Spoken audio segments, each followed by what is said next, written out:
And here it is, my custom 2020 Specialized Pitch 27.5.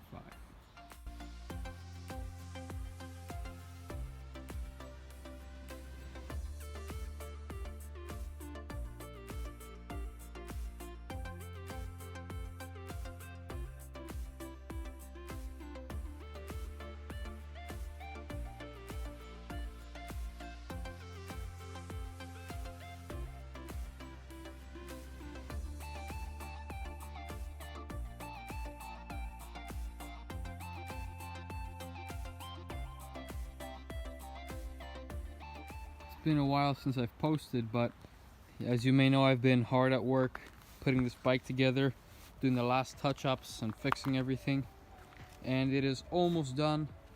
But since it is basically complete, I'm going to be telling you everything that I put on this bike, why I did, pros and cons, and just a complete overview of what I think about it. Let's begin.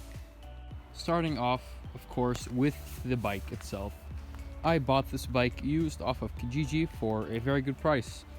I mainly wanted this bike in general to have to be my project bike, and I could resell for value, for profit in the future by swapping out, of course, the drivetrain, maybe the fork, the tires, the brakes, and just make a little bit of money off of it. But went from a simple project build to something that I thought I'd never do. Now in the front of the bike we have a RockShox Judy TK Silver. This is RockShox's entry-level air fork. It has an air input, a lockout compression adjustment, and a rebound adjustment knob. Now of course the lockout enables you to have the fork fully open for trail usage, or locked out for normal road or gravel trail uses. Now on the bottom is a rebound. Of course you can speed it up or slow it down depending on what type of trail you ride, and the air adjustment, which makes the fork basically adjustable to everyone's riding weight or preference. This fork has 30mm stanchions, has 100mm of travel, and is 9x10 100mm QR spacing with 42mm offset, which is just perfect for this bike. Nothing too special, nothing too big. Paired with the fork, we have these Shimano MT420 4-piston hydraulic disc brakes. These are resin pad brakes with mineral oil. This of course does not feature the short ergonomic lever like the more expensive Shimano brakes such as the DR groups that are SLX, XT, etc. Instead it has the normal, shorter but still comfortable long reach lever like most entry-level Shimano brakes do. These are of course probably the best entry-level 4-piston brakes you can buy for the money. They have plenty of stopping power, extremely reliable, easy to bleed, and do not require a lot of maintenance. They can be swapped out with metal pads or basically any pad you choose. Just make sure you have the right rotor. For the rotor, of course, I have a Shimano RT30 180mm in the front and a standard Shimano RT56 160mm in the back. I was gonna put on a 180, but I'm just waiting for the adapter so I can switch out the rotors, and that way I have more stopping power.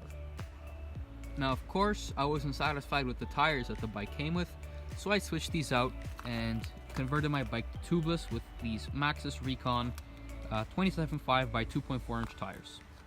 These have excellent grip. I have no problems with them, no burping. They seat on the rim very well. You have the EXO casing, maybe 3C compound, not sure. But overall, great tires and perfect for the trails I have here. Now of course the drivetrain was something I really wanted to change out. And the drivetrain I chose for this bike is a SRAM SX Eagle 1x12 group set. This has the SX cranks, a Dub BSA bottom bracket paired with a 32 tooth narrow wide chainring in the front. Of course, the SRAM SX 12-speed chain, this PG 1210 11 to 50 tooth cassette in the rear, and the infamous SX derailleur. Of course, this group set performs way better than my old 2x8 group set. Thing's very quick at shifting, very crispy, has great range, and simply is much quieter, much more reliable than what I had earlier. The clutched SRAM SX derailleur prevents my chain from slapping around and from the derailleur moving around everywhere. Of course, paired with this chain slap guide here, and the 32 tooth narrow wide chainring in the front. The SX cranks, despite being a little heavy, are perfectly fine. I have no problems with them, and they're a great cheap option for any sort of 1x12 group sets out there. Of course, a couple things I did have to upgrade was the headset. I didn't like the old boring black little headset that came on this bike. I switched it out for some nice oil slick blinky headset from Amazon for like $13. It looks great, performs well, really good quality, and I'd buy it again for any bike that I build. Of course, this bike's black-red theme, I had to go with the Crank Brothers stamped flat pedals. This already came on the bike, which makes it even look even better, especially with these red grips over here. Make it look really good, aggressive, and just add to that overall contrast of the theme. Now, of course, for pros and cons, this bike does have its fair share of cons and etc., but this bike is very good in general. For the pros, this bike's frame is very stiff. It makes for very good ride quality. Doesn't feel like the bike's gonna snap, and it has a very good feel to it, like you're in control of the bike and like you can trust it on most drops, any sort of jump, or any kind of turn you're riding. Of course, this is not a tapered head tube, which does limit my fork upgrade potential, but that's not the end of the world, since this bike is good enough for what it is, and I think a straight steer tube is perfect. This bike also features internal cable routing, which means I can route a dropper post in through the down tube, up my seat tube, and through my seat post. What's great is it also has plenty of water bottle mounts. I can mount one right there and right there. And of course, having a threaded bottom bracket made me very happy. This means I could change out the bottom bracket to anything I really like. It's very easy to service. Another thing I do really like about this bike are the wheels.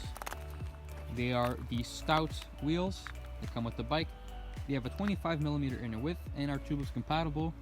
They are sitting on these Maxxis Recon tires. Of course, the hubs are quite cheap, but I'll get to that in a minute. Why I also like it a lot is because this comes with a cassette. Yes, an 8-speed cassette. Any 8-speed cassette allows you to basically fit any size cassette you want on the rear. 8, 9, 10, 11, 12, anything like that. And basically just made this bike very upgrade friendly. Now for the things I don't like about this bike too much are the dropouts. These are standard quick release dropouts. Of course, they're not going to be as stiff as the through axle, but I don't think they make too big of a difference when it comes to riding. Another thing I do dislike are the hubs. These are very cheap Shimano hubs. They have barely any engagement. They are extremely quiet, and they seem to have some knocking noises. The frame has its limits. This frame can fit up to a 120mm fork. I decided to just go with the stock 100mm, not to upset the geometry too much, and I just wanted to keep it relatively slack and enjoyable to ride. Of course, this bike feels great when it's riding. It has a relatively slack 68-degree head tube angle and a relatively steep seat tube angle of 74 degrees. With the modern frame and the 27.5-inch wheels, this makes for a very nimble and versatile bike. It is extremely playful, and it can handle anything you actually throw at it. Now this brings me to the conclusion of the video. If you did like this video at all, or if you like the bike here I have, please consider subscribing. Please leave some feedback in the comments below, and feel free to look at my channel, look at my other videos. I have many more coming soon, including my rotor install and the new brake cable, maybe a dropper install in the future, or the rear hub upgrade. Again, thank you for watching, and have yourself a good one.